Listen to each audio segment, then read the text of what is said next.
Welcome, everybody, to the American Space Museum. I'm Mark Marquette. We're so glad you're with us to stay curious with two of my best friends here on the Space Coast. We've got Mark Usciak over there. Hello, Mark. And the one and only Carleton Bailie here, surfing with a little kitty cat on your shark shirt there. How cute is that today? So, these two guys we talk about all the time on Stay Curious. We know that you've been wanting to see their pictures a lot, like this beautiful green screen of CB's shot of the Falcon Heavy. We're going to recap a couple of the launches that they covered in 2023. And we're great to have you guys here. Welcome. Good to be here. Good to be here. Mark, tell everybody where you traveled from and how tired you are. Oh, geez, today was a good day. Today you're catching me right back from rollout. But I flew in from Lancaster on what day was that? Wednesday. Lancaster, Pennsylvania. Lancaster, Hello, big brother Pennsylvania. Tommy. Yeah, He Tom. gets to use his shovel, his snowblower. You Well, think not, this not weekend? quite yet. Yeah, maybe Saturday. Okay. Saturday, maybe Sunday. So we'll see. You're But, here. Why? I'm here for the first inaugural flight of the Vulcan rocket from ULA. And we just came back a little bit ago from the rollout. It's now sitting on the launch pad. They're starting to do some checks and everything. Hopefully we'll be ready for launch at 2:18 on January the 8th. In the morning, 2:18 In the morning. you know. In the We'll morning. talk a little bit about that. We got pictures of the rollout that he sent us here. Why would they want to do something in the middle of the night and not see the whole thing on the whole rocket? Makes me scratch my head. But maybe you got the answer, CB. Carleton Bailie here, also a rocket photographer. How many launches have you photographed, Carleton? Between 700 and 800. I lost, with the way Elon's putting them up, I've lost track again. Last I thought knew was like 725, give or take. And no telling how many he's put up since then. So we could hit 800 by the end of this year if he's on the same scale as he was the last 2 years. Pretty noisy at night. Cats and dogs howling. These rockets are flying left and right there. I keep track of them by keeping track of the ones I missed. Okay, which I missed during the holidays, the Falcon Heavy that had an important launch we're going to talk about that you covered here. So we're going to have some fun with these two guys. I'm blessed, and so is the museum, to call them their friends, not just friends, but partners with the way they share their photography with us. And we love that because I don't have to get out there, and you guys do. But your brother Tom and you have covered quite a few launches. Give a shout out to Tommy Hey, bro. and the other two partners of your business back in the shuttle era. Well, that'd be Steve Nolte. He's been on your show. And Bob Preston. Hi, Steve. I don't think Bob's been on yet. We got to get him down to Florida maybe sometime this year. But yeah, we've been coming down since 1971. And through the Saturn age and through the shuttle. And now here we are with Falcons and Vulcans and everything in between. So it's been a great run. Well, Tom and Mark Usciak have said that we can use their photography any way we want at the American Space Museum. And with our small staff, we've got some great ideas, but not a lot of people to execute them. But someday we're going to have a Usciak calendar of your photographs, maybe sneak one or two of CB's in there. But we appreciate both of you, how you supported our museum. You guys have known each other 3 decades? I Four? met Tom. I originally was like a friend with Tom. And then, as I put it, Tom got old and Mark didn't. So I Well, I'm started blessed that hanging you out guys want to hang out with me once in a while and share your photography here at the American Space First Museum. time I met him was at the White House. Tom at the White House. Really? The day Like the that- Washington, D.C. White House or White House burgers? No, White House in Washington. The day they released the Challenger report.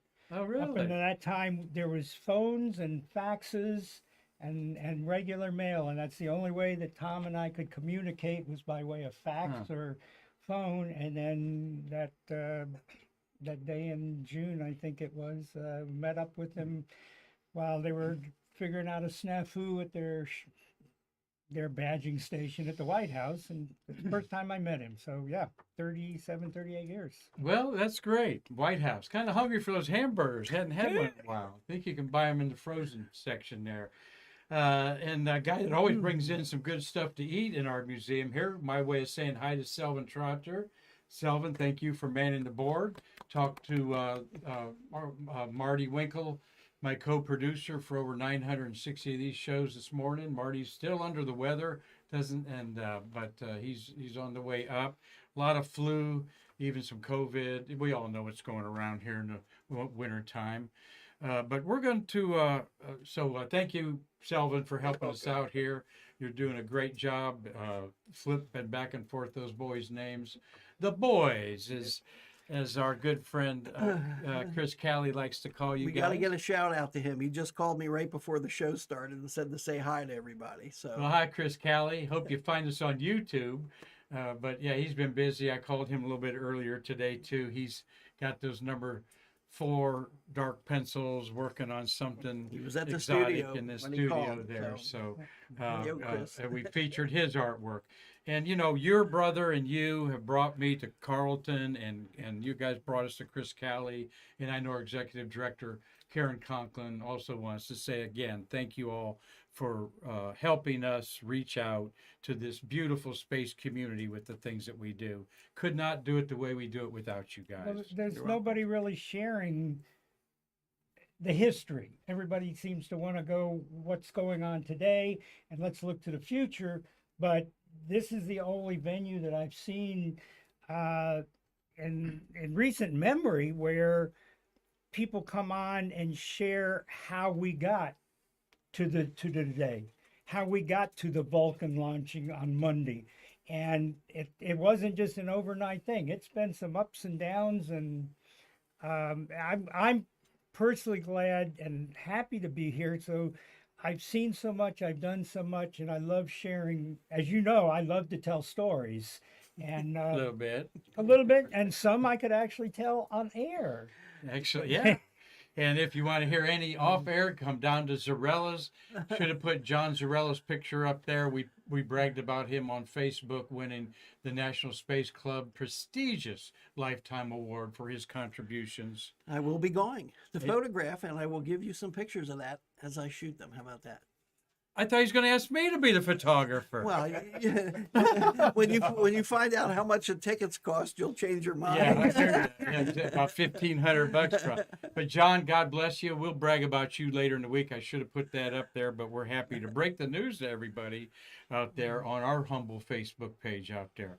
Well, let's have some fun, fellas. We want to definitely. You're going to have to. Selvin, that might be good to leave that there because I think I can make things big and then people get the gist there that you guys, this is the meme I put together, but we want to brag about Nick Thomas is going to be on Monday, the astronaut wrangler. He's going to talk about Apollo 1. Not sure exactly what he's, some about the fire, but a lot about the great men that we lost there, as this course is January, and we don't consider it NASA's darkest month. We want to celebrate the lives of these 17 astronauts that gave all for what we're doing today. So YouTube is our home now, and you don't have to even join YouTube or subscribe to watch the programs. We've got over 500 Stay Curious episodes of our 960 some on there. And here, Mark Usciak, that's how you spell his name that nobody could pronounce when I came around here. Good old name from what part of the old country? Well, it's a little Polish, little Russian, little Ukrainian. It's a mixture of the mutts and stuff from over there. My A melting pot. father's parents were born over there, but my father was born in the United States. So there you go. There's a couple pictures. We've interviewed both of you guys. Not interviewed, had conversations with y'all before. But we're going to kick off here with show a few little pretty pictures that you've taken. There's you're covering. This is a typical setup for. What are you doing there? What are those cameras all about? Well, I think that's the is that the SLS on the launch pad? I was at one of the remote camera sites.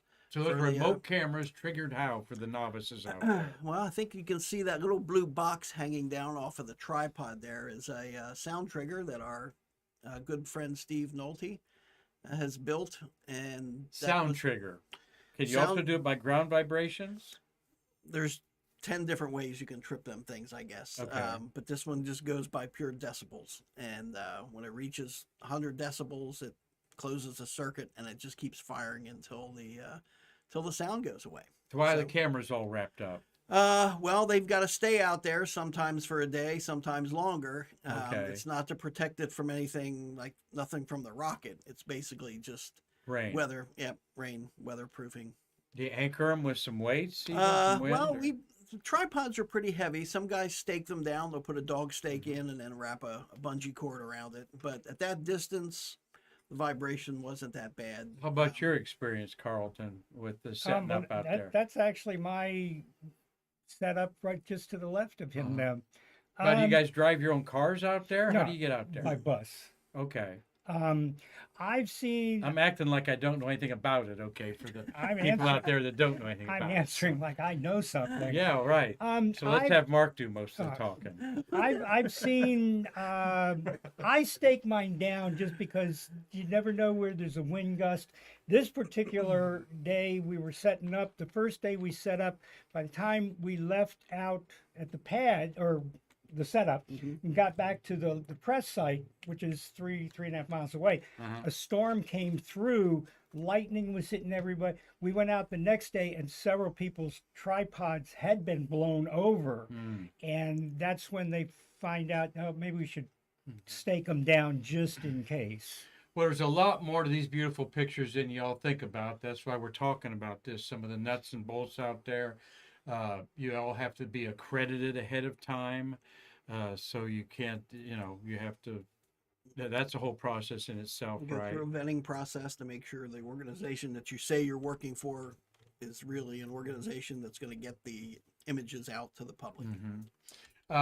So this is some of Mark's photography. What's this all about, Mark? Well, this was also the SLS first launch. It's Artemis obviously 1. Yep, it's not launching obviously, but this was taken not too far from here, up in Titusville. Actually, this is probably about 3 blocks from the museum, right along the river, off of what is that, A1A or Route 1? Yeah, I Route guess. 1. Route Route 1, yep. Gorgeous shot. Now, you just didn't happen to drive by and that was happening. No, I knew about where the sun was going to come up, and looking at the clouds, there was a bunch of clouds on the horizon, so I kind of drove until I saw the brightest spot, which I knew was where the sun was, and then just pulled off the road, parked in the parking lot, walked across, and this was right along the river. So that's it's the a nice art shot. of this kind of photography, folks. You can put all kinds of words all over that thing, dawn of a new era, so forth and so on. So, and there is your launch shot Yep, I believe that with the was. remotes that we showed earlier, right?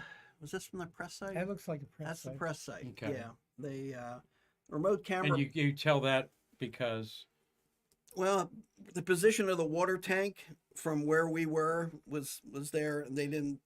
From this angle, they didn't allow us to set I a got remote you. camera I see shoot And the us set lightning from there. tower. so you Yeah. both were there. What was your impression in November 2022 when we launched this thing? Well, the first thing I noticed is it seemed to be a bit brighter than the shuttle. I mean, I've seen shuttle night launches, as Carleton has. The air was a little damp. It sounded loud. Whether I didn't have a decibel meter at the press site, but it sounded like a good hefty shuttle launch. I mean, it's basically most of the power is coming from those 2 solid rocket motors, and those were basically uprated versions of what went up on the shuttle. So, in fact, everything was Yeah, it's like basically shuttle. 70% of this is Yeah. a shuttle design just Yep. stretched out a little bit Yep. with one So, more engine. It was an interesting launch. How I about you, enjoyed it. Carleton? Well, say what you want to about the noise you get from Falcon Heavy or Delta 4 Heavy. That was as least, if not louder than any shuttle launch I ever remember. It's like he was saying, the weather conditions, we know people that said, oh, we didn't hear it at all, almost. But the weather where we were, the weather, the wind, everything, the moisture in the air kind of keeps it that was the loudest launch I've ever heard out there. I mean, you feel your insides shaking. That was November 18th, I want to say, somewhere around there. What? 16th, I think. 16th, Yep. okay, pretty close there. And folks, to get a shot like this, there's a lot of unknowns. This is the first one. You don't know exactly how to set your camera up. Well, So you kind of go by past experience, but this that's was basically certainly it. really bright underneath there. Yep. So, but gorgeous shot there that Thank you you. got there. Well, we're going to let Mark Usciak do a little bit of the talking here, and this is a Wallops Island, a historic launch pad for our NASA and all kinds of satellites. It's a low resolution picture of it, so it's pixelated out. Couldn't really find high resolution. But Mark, this is in your backyard, so to speak. Closer to home for sure. So, Yeah. so tell us all.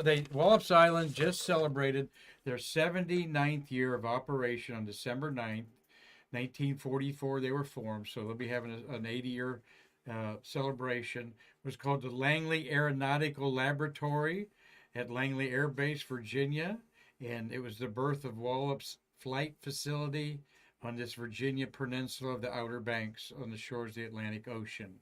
A very important but little known niche of space history and rocket launches. Tell us about it, Mark, and why you go there. Well, this was the place that Northrop Grumman had built a launch complex to fly the Antares rocket. And that rocket was designed and built over in Ukraine.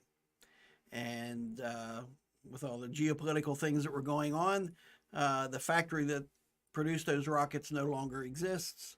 So this flight that I shot last year was the last Antares rocket that will be launched.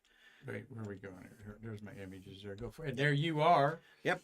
That A was selfie with the last rocket. How yep. tall is that rocket compared to like the Falcon? it's smaller. It's not as powerful as the Falcon rockets for sure.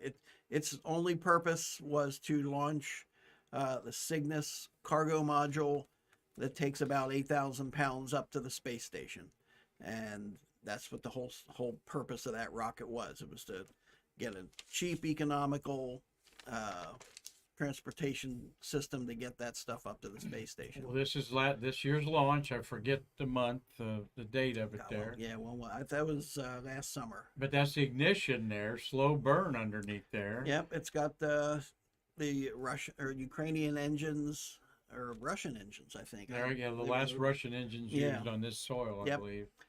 And that was from the press site. This one is a remote camera shot, probably about I'm guessing probably about 400 feet back from Clean the pad. blue flame because it's liquid fueled. Yep. On there, and then this is the payload. That's one of the Cygnus. In fact, that's the Laurel Clark that they docked with okay. that, and NS-19. Yep. Is that one there, and no people on board, just cargo, and is Cygnus going to continue on another rocket? They are. They did launch some Cygnus stuff, I think, on a Falcon. I believe they did launch. So it's compatible. It'll fit inside the housings of the Falcon.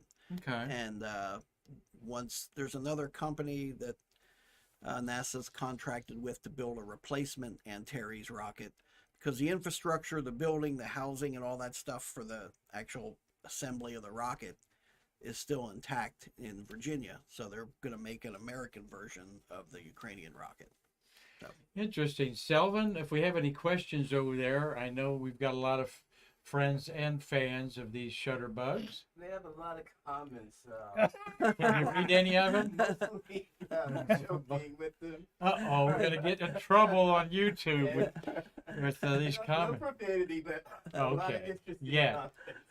All right. Oh, good. We're glad that. Well, let's segue a little bit to talk about Carleton's career here a little bit. Put the full picture up there. Aviation Week and space technology for our casual space watchers out there don't maybe realize how important this magazine was in the 70s, 80s, and 90s. Tell us a little bit about that. Well, And there's a cover shot of yours, by the way, on of the Falcon, the Delta IV Heavy. Yeah. Did you do any centerfolds?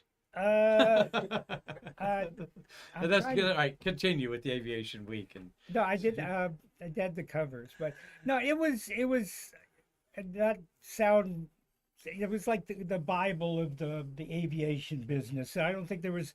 I was told it was like there might be exaggeration, but there wasn't a pilot flying, especially commercial, that didn't have a copy with them, or they weren't sitting around the pilot's lounge in the airports. And at one time, they even called it aviation leak in space technology, because if there was something that was classified or not supposed to be out there yet, many times they would have it before anybody else did. And it was very important to the business. It still is. That's a 20-year-old cover there. A beautiful Delta IV rocket launch with your remote.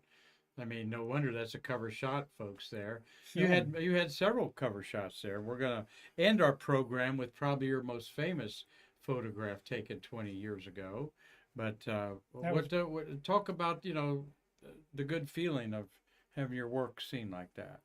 Well, and that was film and you people that don't Yeah, know what film. film is. I think Wikipedia has a. Can I say No, that? I'm looking around here. I usually keep it. It's the thing. I talk to people, these up and comers now. It's like, it's great that you got 5,000, 10,000, a million followers, but to walk into a grocery store, to walk into a bookstore and see your work on the cover of a magazine. That was what you had. Yeah. Right there, 24 pictures. That was your database right there. And that's some good old Superior 400 Fuji color ISO. and egg. Yeah. Use that. I didn't like the Fuji as well as the Kodak, because that gave you, that printed up more green. Well, you wanted those reds in that hot fire in there, Yeah, not the I didn't blues like and greens. the blues that, and greens. Nah. Yeah, so we're talking shop here. But yes, it's made a lot easier because you got more latitude with and a lot more exposures to take. But you with walk the into a digital store camera. and you pick up something that's physically out there for people to look at, and you can hold it in your hand. Nowadays, you take a great picture, you can hold it in your hand. It's only because you printed it on your computer. Well, I was and- tickled over the holidays that my daughter and some of her friends had Polaroid cameras. Oh, There's a new that they got at Christmas, and Okay. they're like a square. They got that rubbery surface to them, so you can drop them. And the pictures are about an inch and a half square on there. So and she has a little album, and that's the whole idea. It's easier to show people. Let's Polaroid's talk a coming little. back. Yeah, Polaroid's coming back. Polaroid's coming back. I mean, there's a retro for the film market too. But I noticed if you send film off at a drugstore, they send you a CD and no negatives. No. They throw the negatives So away. if they scan them wrong, Yeah, you're messed out of up. luck. Yeah, right. Well, Carleton, here's a couple other beautiful pictures you've taken. Now, that's not Photoshop, is no, it? that was not Photoshop. I don't even know if Photoshop had been invented back then. Back in the last century, by God. This was the one on the, well, it'd be my left. The forward face, the forward one is STS-35, which was coming back off the pad because of, I believe it was a leak. Mm-hmm. And the next one on the other side, I think, was 36, and it was going out to the pad. I'm going to say they were.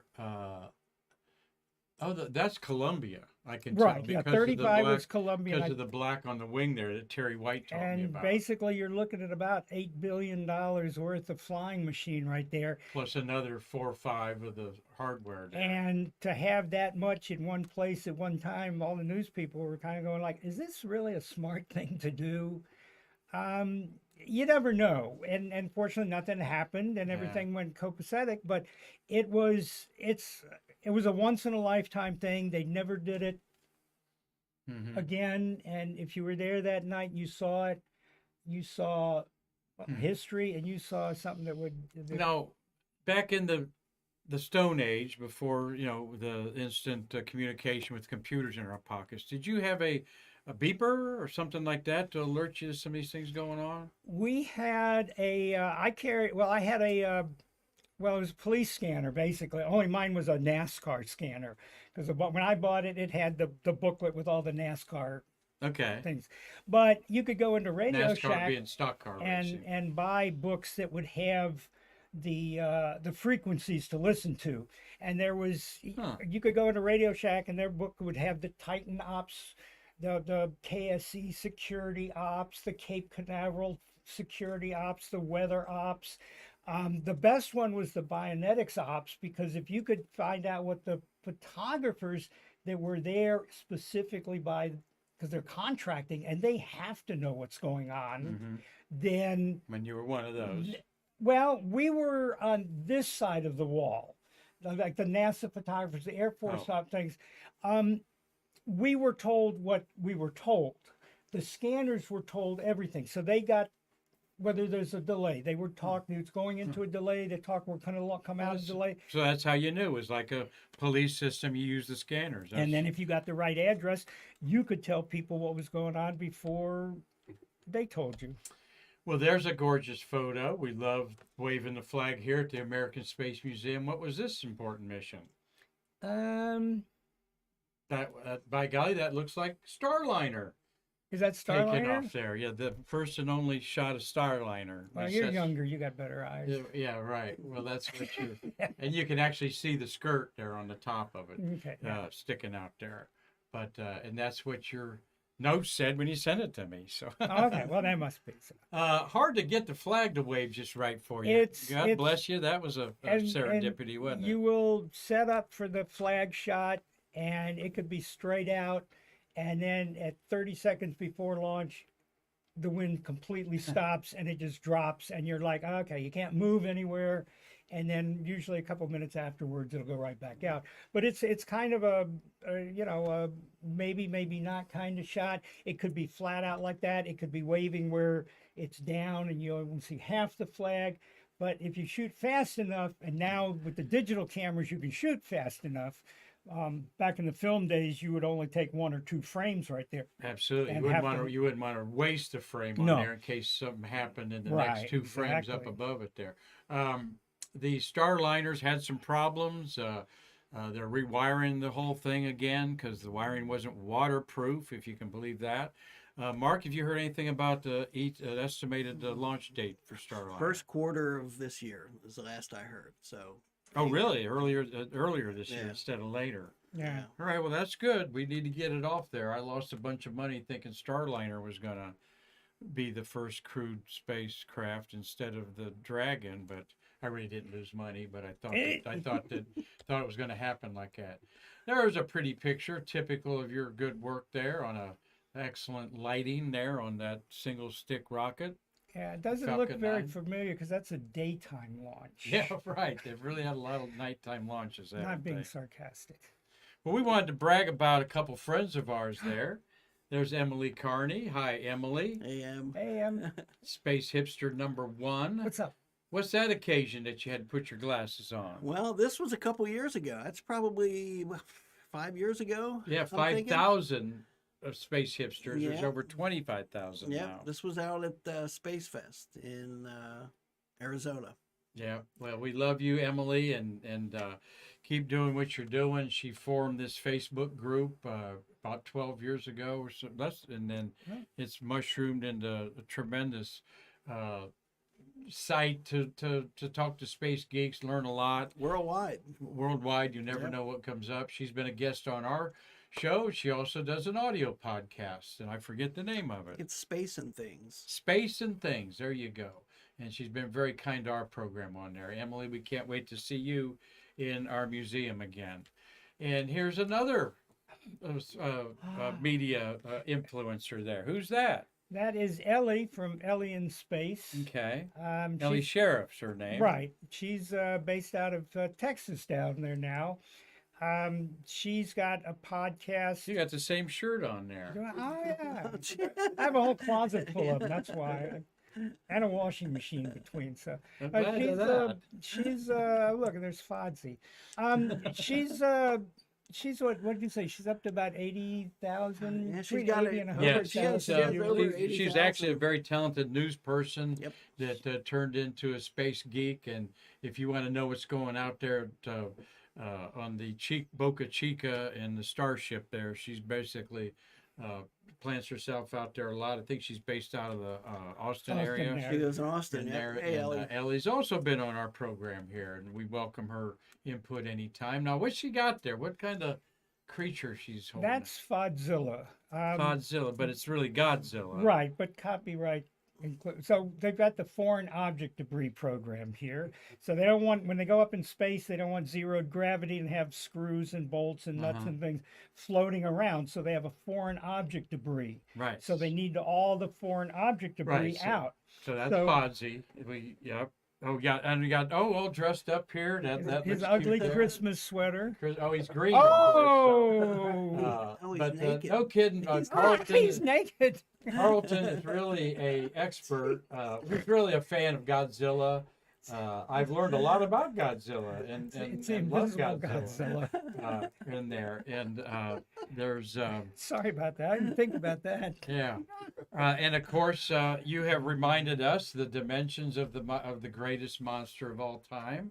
Very The similar to the king. dimensions of the space shuttle there. That's right. All right, and but when you go out and take photographs, I mean, Carleton, what in the world is going on here? Is this like some voodoo that you put on This is the? this is Mojo at work.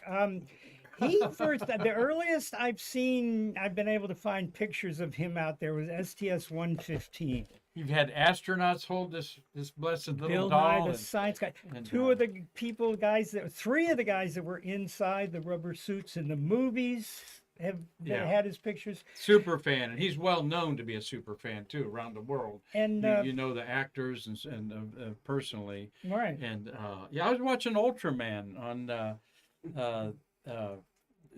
one of those Pluto, Pluto right. or something. Yeah. I was Yeah, watching. no He's Ultraman. got me hooked.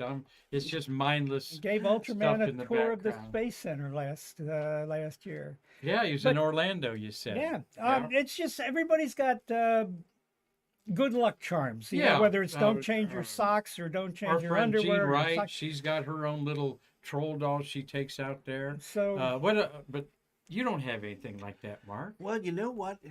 Now He's that you a reminded me, I don't have anything now, but when we first started coming down here, my brother can attest to this. He's watching, so he'll probably type in Selvin.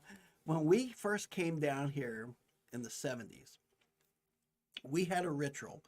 My brother, myself, Steve, sometimes Bob, we always went to Roy Rogers' restaurant back in the Wow, day. that's last century. And we had a meal there before we left, before we would leave to come down, and that was our good luck charm, and that worked all the way through. Well, when I guess I probably the That closed Roy Rogers Well, restaurant. well, they did. Exactly. And I Let me was- guess, your brother had a hamburger and fries How'd you guess? without a bun. No, he had it with a bun, but with his relish. He's a relish guy. All right. that's why they had to close because he had so many Yeah. burgers and fries. Well, you see other people kind of have some rituals out there? I mean, it's a fun thing to do, folks. Carleton this probably sees camaraderie. more than I do. Okay. Jean has Her trolls. her trolls, Yeah. and he Our sister friend. he Hi, Jean. he takes different ones out each time. It's sort of Yeah. like launch specific, but Well, let's get to some of your work Yeah. out here, and we've had enough fun with your mascots out there. But here's all right. What we're kicking off here with is Osiris Rex, I believe. Yeah. Another mission this year that was this was the launch, not this year, but in 2016 in September, you photographed Osiris Rex. What was that mission all about? that was sent up to study. I'm probably going to pronounce it wrong. Bennu. Bennu, yeah, Bennu. Bennu, an Um, asteroid. The asteroid, and it took a while to get there. It 2 years. exploded it somehow, and then it got the dust in the parts of the asteroid, and it brought it back to Earth. And There it is. that's for dummies. That's you'll know. But and you talk about the mascots. And then we're looking at particles of an asteroid orbiting between the orbits of Mars and Jupiter, and all that dirt in that case there is extra stuff that they accumulated. It's like charcoal almost. And there's some samples of this at Washington Smithsonian, at Houston, and Los Angeles Museum. on that you can see brought back from your launch here. Well, not your launch, but a launch that you covered there. Right. From there to taking samples of this asteroid that is very small, and we've covered that a lot. There's the reentry chart device that has the specimen in it. Just so incredible to have this happen this year. They had a mascot, a penguin, They had a mascot. Osiris Rex. It was T-Rex? Well, a T-Rex, but they also had a penguin. Okay. And he had his own Twitter page. Well, there's the launch. What's this launch? That, if October 13th this year, last Right, year. that would have been the Psyche launch, which is going to the Psyche asteroid. Yep. And several other asteroids. It's Right. going to what they call Trojan asteroids that are in the orbit of Jupiter, ahead of it and behind it. And Psyche is unique because it's all iron. But what's the liftoff vehicle there, Carl? That's a Falcon Heavy. That was shot from the press site, and it's 3.5 miles away. So that needed something that big to get it up because it's going farther. And then to the right is with their new thing. This was in the clean room right before they buttoned it up, and Where's that clean room located? that was I believe that was Grissom Astrotech. Parkway, yeah. Right. I think that Here was in town. Astrotech. Yeah. And that's a great place to go in there. And they finally got lighting, and with the new cameras, they don't come out bright orange like they used to. But it was a great thing to see it. And then when they get there, you go, wow, I was there. Shout out to our board member Dave Manderneck that manages that facility there, just about 4 or 5 miles away from us here, and it's got some other vehicles in there. We'll talk about here in a minute. Another one. Then there's the launch, and again, beautiful shot. The Falcon Heavy, and why is the Falcon Heavy? We always want to watch those. Well, we like to be as close to them as you can because the two side boosters always land back at landing, are supposed to land back and do land back successfully. Landing zone 1 and landing zone 2, which is on the Cape here, and it makes some great noise and vibrations if you live near it. And, yes, there is the spacecraft with an artist concept of this asteroid that is almost entirely metal. All right. Heavy metal. Heavy All metal. right. That's All right. right. Yep. It's a heavy metal satellite. Metallica. Yep. Ozzy Osbourne. I mean, Yeah. yes, sir. Heavy metal up there. So this is going to be quite a breakthrough when this reaches it in 7 years, though. No, not 7 years. 20. It's orbited in 2029. About 6 years it'll About orbit 6 and years. study it, but it's going to hit some other asteroids along the way. You're going to hear about Psyche. The reason there. it's going to take 6 years, they told me, was because rather than firing the engines, it's going to have a continuous Ion engine. right And through so it's not going to go as fast as the old ones, but it's going to be so much more fuel efficient.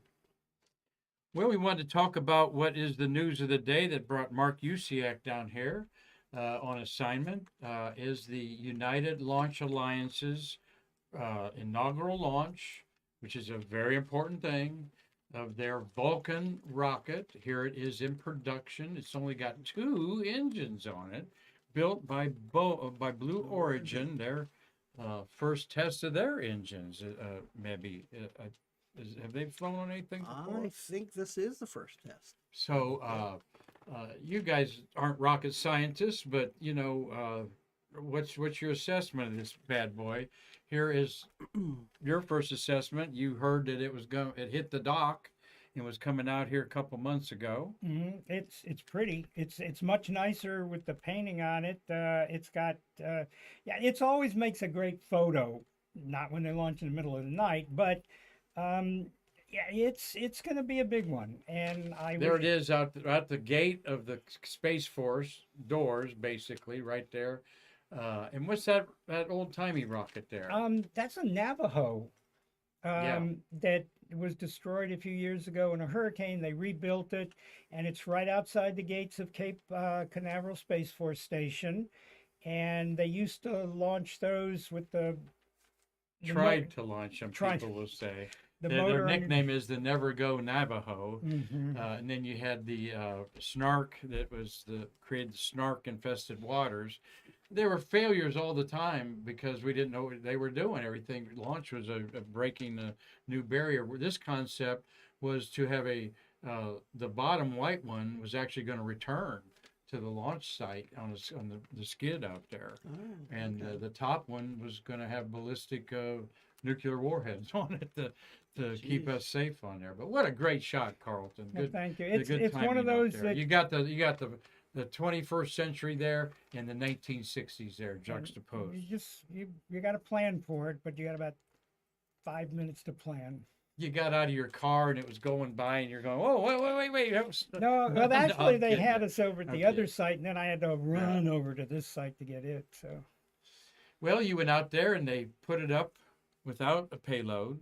They fired the rockets too, didn't they? Do a test? twice I Okay. did it. All right. And it's hard you to ask about it. It's like when it's rolling past you, it looks huge.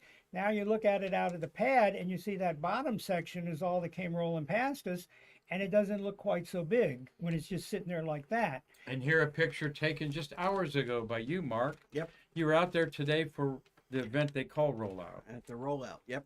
They took us up on a camera mound, probably about a half mile from the pad. I've got a picture of that here, but let's look at the payload that's on top of that bad boy. This is a lunar lander, folks. This is a huge mission by a company called Astrobotics.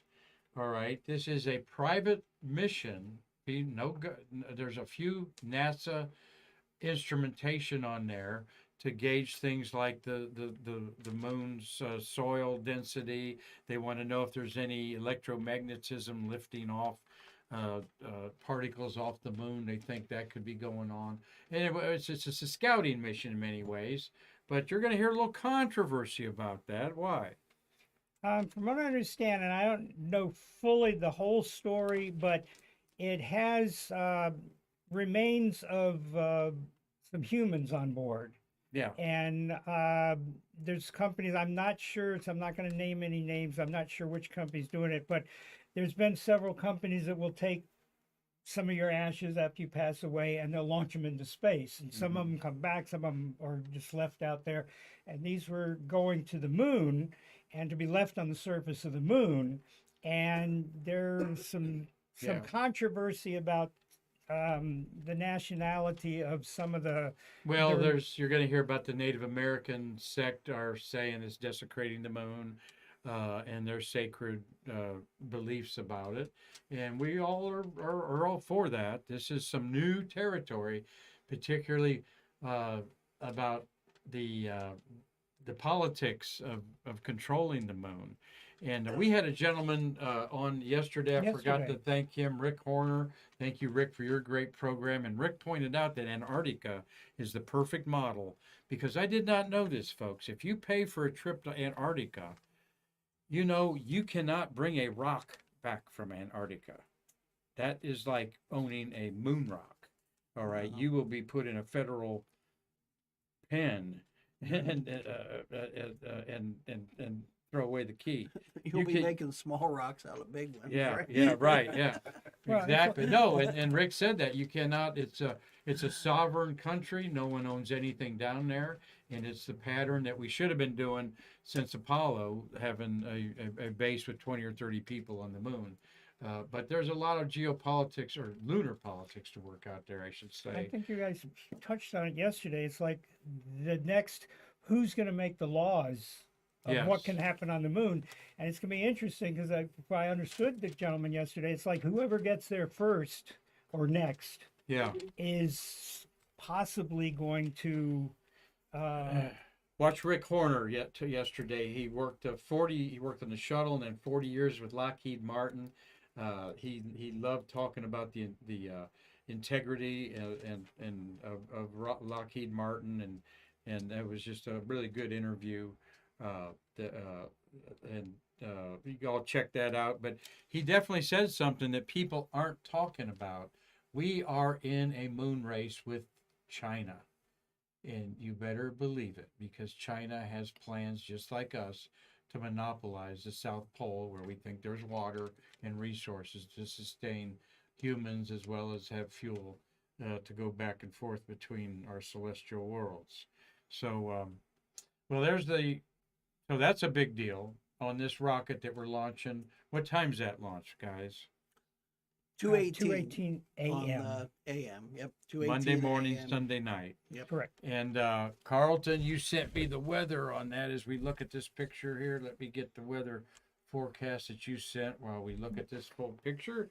The weather says, and thank you for sending this, from everything continues to progress towards the first United Launch Alliance Vulcan flight test and certification mission, technically called CERT 1. The mission is planned to lift off on Monday, January 8th, from the Space Launch Complex 41 at Cape Canaveral Space Force Station at 2:18.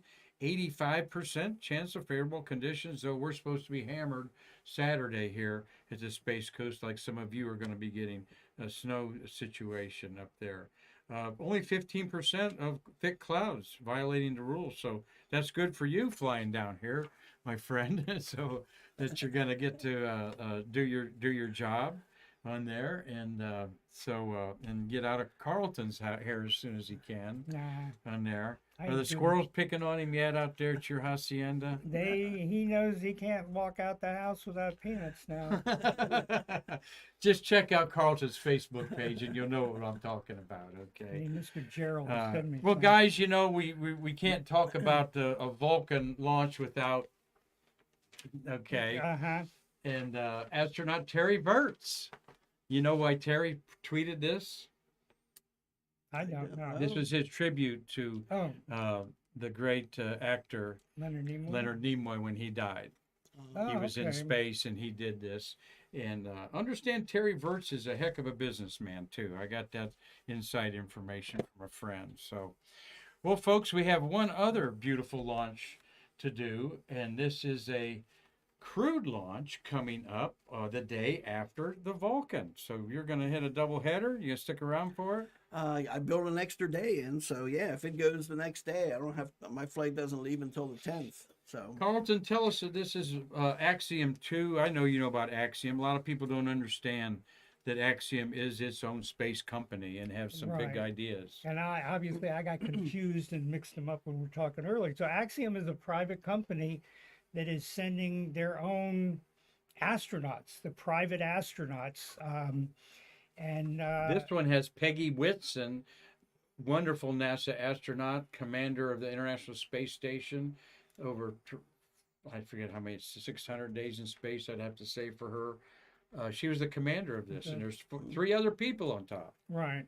And Carleton, I had a friend ask me, he loves doing meetups with groups on the coast, and I said this launch of the crew is going to be at 5:11 p.m. in the afternoon on the 17th on a Wednesday, so a week from Wednesday. And he asked me, is this a big deal? And I said, my God, there's 4 humans on board. Mhm. And only 608 humans in the history of humanity have left this Earth and orbited it. And it's, Heck yes, it's a big deal. and what's bigger is it's not NASA, it's not ESA, it's not JAXA. Mm-hmm. It's private Axiom. company. It's Axiom, and here is the crew. In the center in the white shirt is Michael Lopez Allegra, 5 times an astronaut with NASA. And he is 4 times with NASA. This is his 2nd flight. He commanded Axiom 1 as the commander of an Axiom spaceship. Left to right there to get my notes. They're billing this an all international crew because LA is his nickname. Lopez Allegra was born in Spain, but he's an American citizen. He's the commander. To the left is Walter Villadai of the Italian Air Force. He's the pilot. And then mission specialists are Alper Jezverik, who's the first astronaut from Turkey.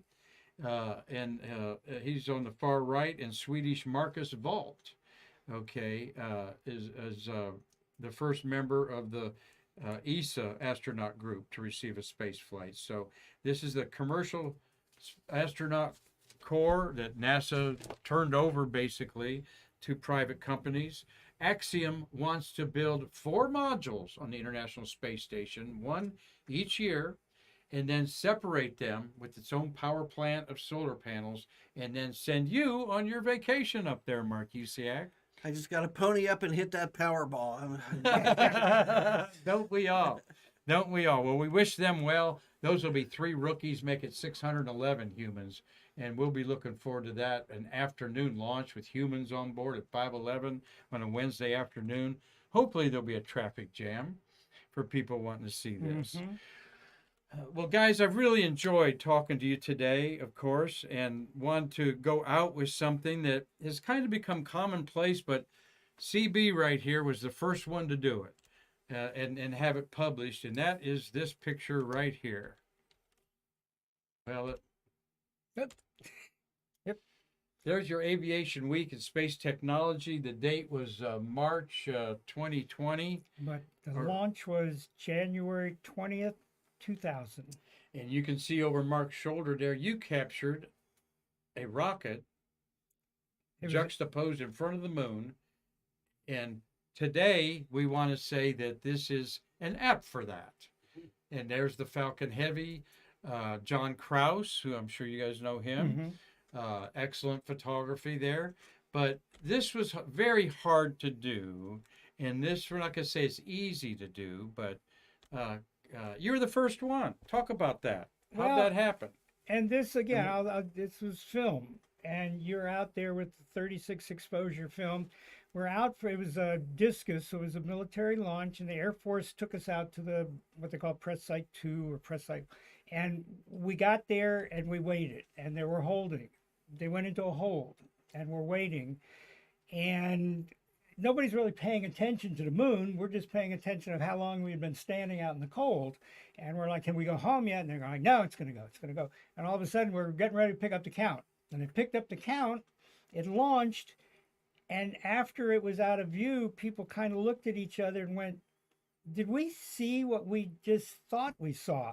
And of course, there was film in every camera except for once. There was a gentleman from Orlando Sentinel had one of the newfangled digital cameras, and he had just barely got it in the moon, but because it was digital and it was all blown out, it was pretty much blown out.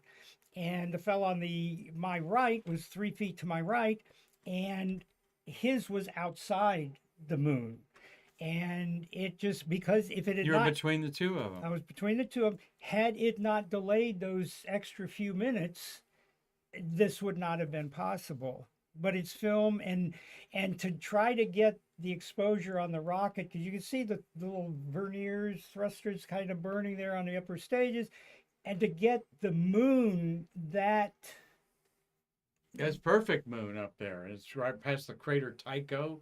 I know that. And I've seen this photo in our archives or our collection of stuff that we have many times. And I set it aside and I said, I don't know who took that picture. I hope to meet him someday. And then when we met, you were, I think, over at one of our storage places and saw your pictures there. And you said, that's mine. And I'm going, really? All right. So it's just an outstanding image for the film days. Like you said, January 20th, 2020.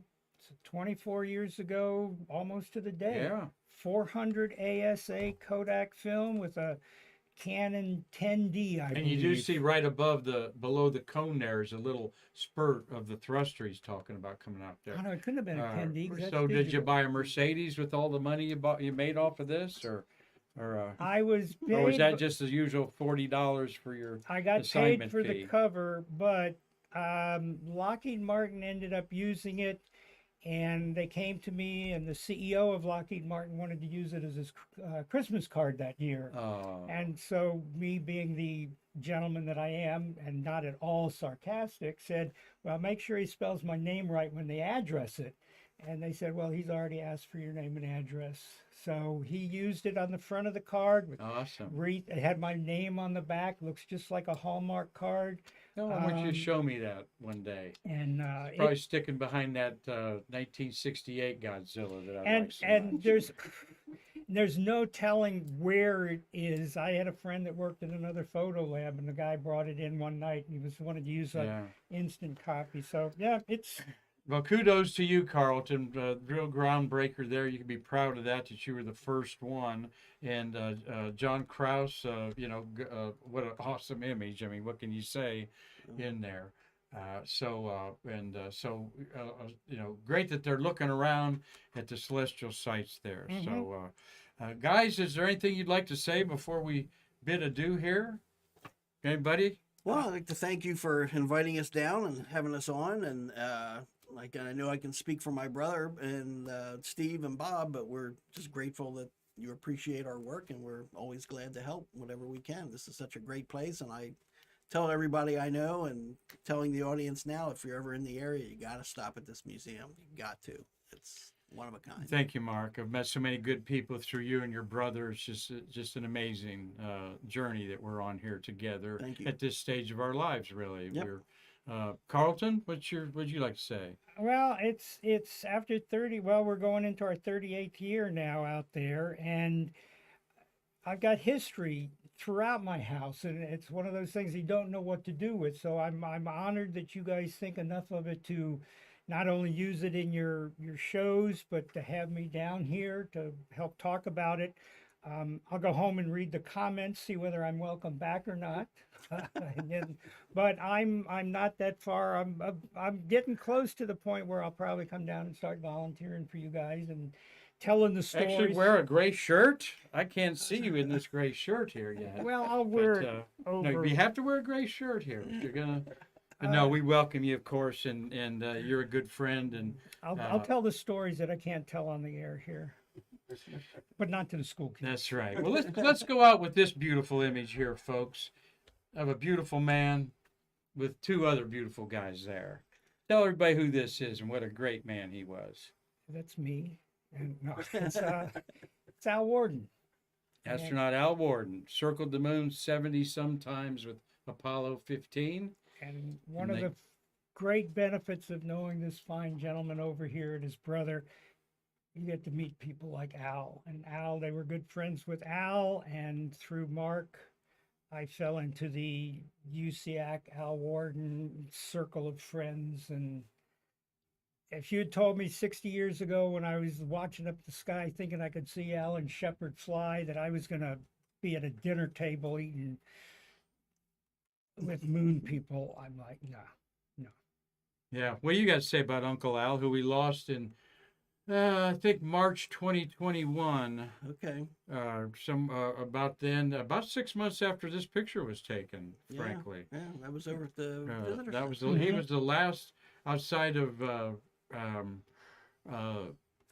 Jack Lausma. He's the last Apollo astronaut to talk there. Lausma is the only Apollo one that's doing the astronaut encounters with Nick Thomas out there. But I know you love this man like so many of us do. He really made you feel welcome. He wherever did. was I at. mean, his was the first mission I ever saw. I came down July of '71 for Apollo 15, and that was his only flight.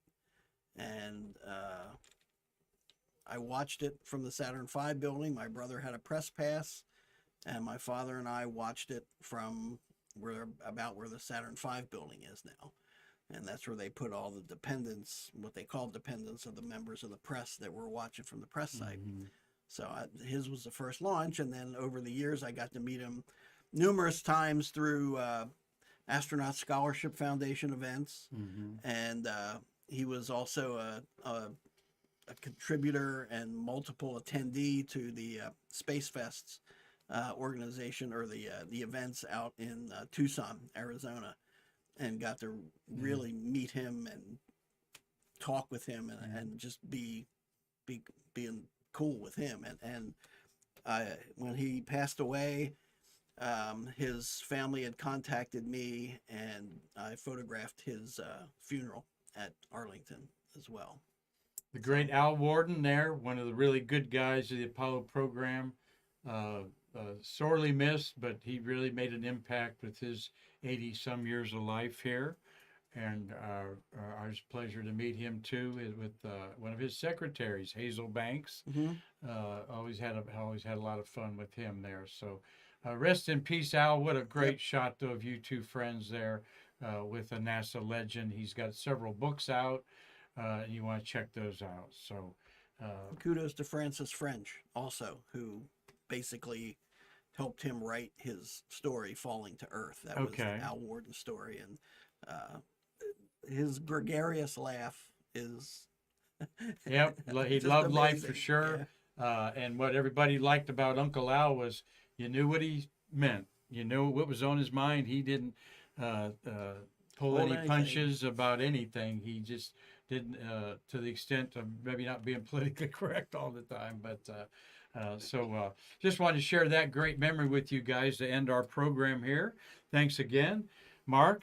God bless you, and bless you. Great Mark. trip back, and thank you guys. We've got, I guess we got kind of a rose among two thorns here. Yeah. Two Marks and a CB here. Selvin, thank you for another great job. Is there anything we need to button up over there before we say We're all good? good. Well, thank you everybody. For, Who's all watching, Mark? Did you get the Oh, list? you guys watching? Yeah. go ahead, turn on that Usciak family microphone there. We have Dave Stange, Steve J, Cynthia Rossi, Tom Usciak, Tom Celentano, Doug Forrest, William Whiting, and Nilton 30. All right, we know there'll be Robert Law will be having his cocktail, watching the rerun on YouTube up in Dundee, Scotland. My good buddy Cliff Watson celebrating summer down there in Australia with our friends. Our Skylab friends are in Australia now. Dave and Dwight, Stephen. Dwight, Yeah, Dwight, yeah. Dwight, and his wife. Malinky. Yep. Malinky. Are down there. So we're going to promote their Skylab DVD. So we don't want to digress too much, get off on another tangent here, folks. Thank you for taking your time to watch Stay Curious with these two friends of our museums, and I'm proud to call them my friends. Anytime. And we'll have you guys back, of course, but you'll be seeing their pictures on Facebook and Stay Curious as we share them with you with their permission freely, and we thank you all for that. So until next week, all right? Fodsy there, all right?